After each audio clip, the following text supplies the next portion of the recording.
I think there are some video games that age. There are some video games that evolve.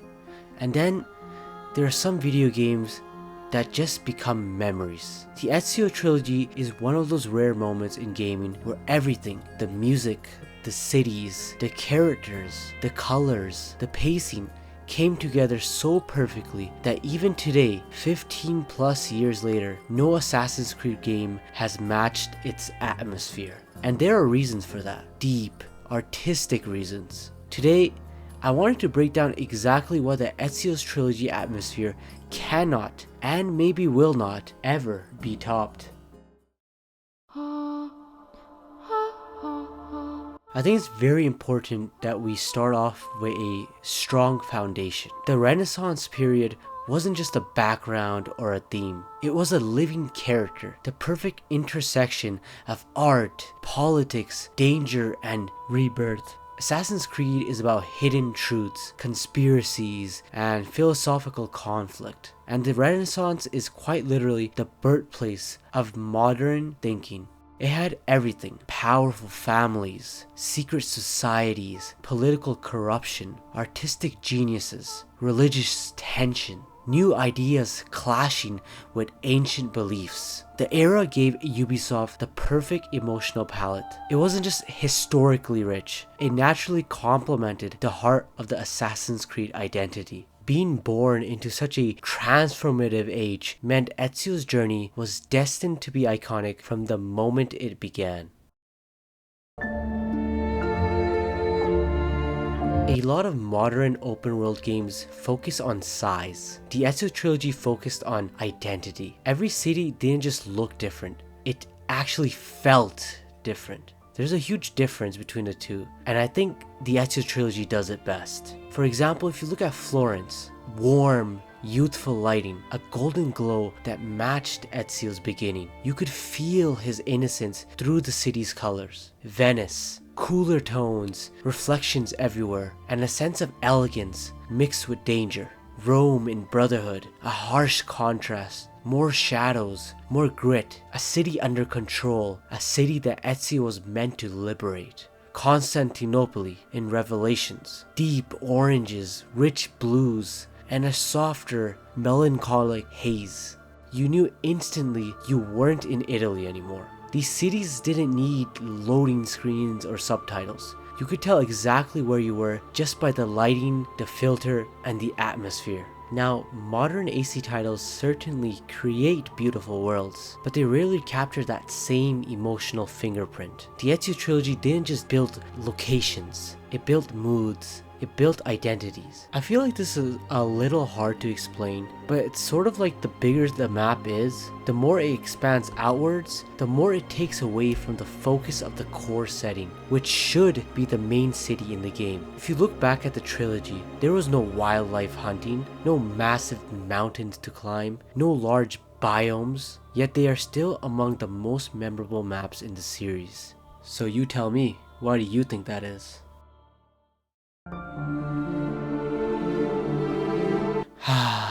I know you hear that.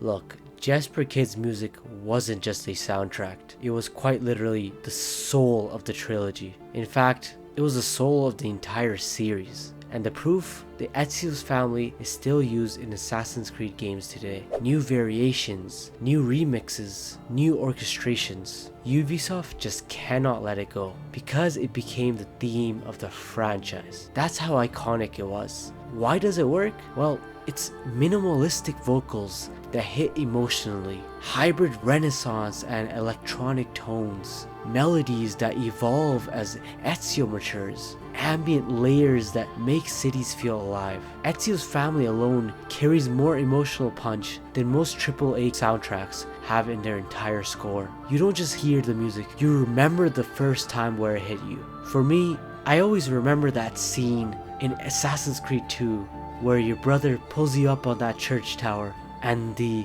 title card plays for the first time. That scene is the one, like if there was one scene I could choose from the entire series to define how good it was, I think it might be that. That being said, let's not forget the rest of the music in the soundtracks. Every single sound hit in some way or the other.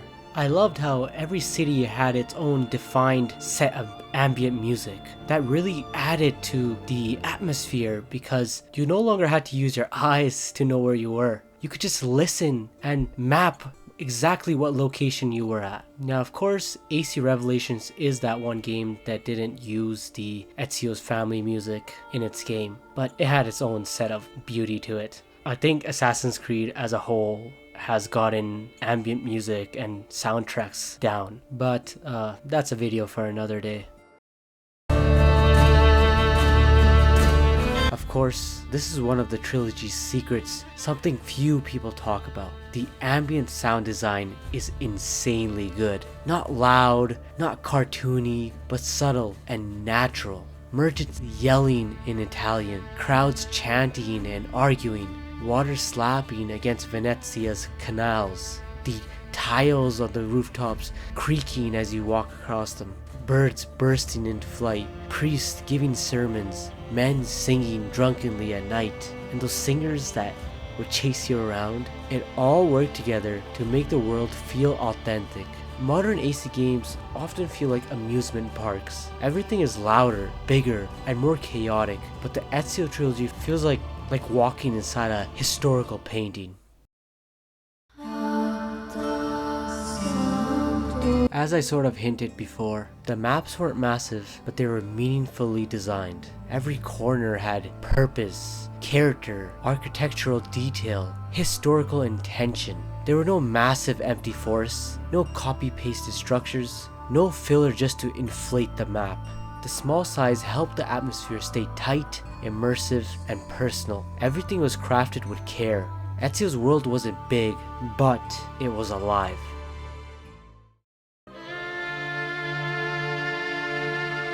Now this is where the Ezio Trilogy truly shines compared to the modern AC games. The world was grounded in reality. There weren't glowing swords, laser staffs, or random mythological powers in the base world. Sure, there were things like Altair's armor, a few cross-promotional outfits, the Da Vinci tank, the Cyborg Radiant armor in Brotherhood, the Isu vaults and holograms, but those things were rare, not everywhere. And because everything else was grounded, the Isu content actually felt supernatural. It felt mysterious, ancient, impossible, out of place, but in a good way, and like a break from reality. Today, every AC game throws supernatural content at you from the start. Mythical animals, divine powers, glowing weapons, teleportation abilities. I mean, just take a look at the Shop of Shadows or Odyssey. So when you finally see Isu stuff, you just shrug it off. It doesn't feel weird anymore. It just blends into the chaos. But in the Ezio Trilogy, when Minerva appeared in AC2, when the vault opened, when Ezio heard the apple whisper to him, the way AC2 ended, it felt unworldly because the world up to that moment was so grounded. For many us old fans, the Ezio Trilogy wasn't just another game release. It was formative. For some of us, it was one of the first AC games we ever played. For others, it was one of the first games that made them care about the story. One of the first games that made them explore history. And maybe a part of their teenage years or even childhood. And it was something that they played for hundreds of hours, learning every street by heart. Florence and Venice's rooftops, Rome's Colosseum that would echo through the ambient music, and Constantinople's beautiful views during sundown and sunset. For a lot of us, the Ezio Trilogy didn't just create atmosphere, it created memories. It became a time capsule of our youth, and nothing will and ever can recreate that feeling.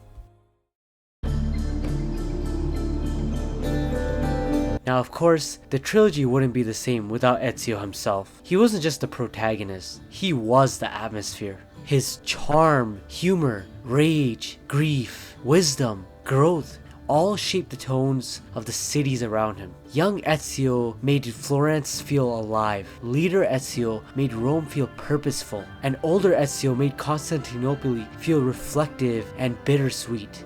The world didn't exist around Ezio, it evolved with him. no AC protagonist since has had that same multi-game character arc with consistent tone, actor, and emotional growth in AC. I had hoped sometimes that Basim would get this treatment as well, as you can clearly see the impact it has on us players, but perhaps that will always remain a dream.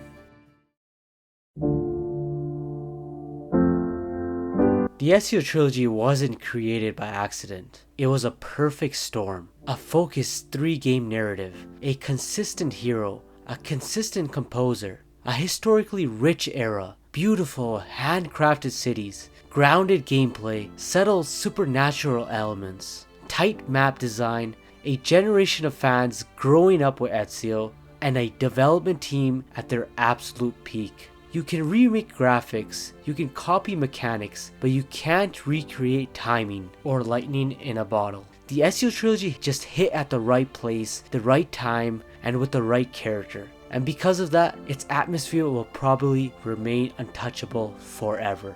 Look man, perhaps this entire video was just a massive yap session, and I didn't make any sense at all. But it's kind of hard to describe feelings, if that makes sense. Simply put, the Ezio Trilogy is more than just nostalgia. It's a masterpiece of atmosphere, a perfect blend of art, history, character, world design, and music. It captured a feeling that gamers still chase today. And maybe that's the real beauty, that we'll never feel anything quite like it again. Because moments like the Ezio Trilogy aren't meant to be repeated, they were meant to be remembered. Thank you so much for watching, and I hope to see you guys in the next one.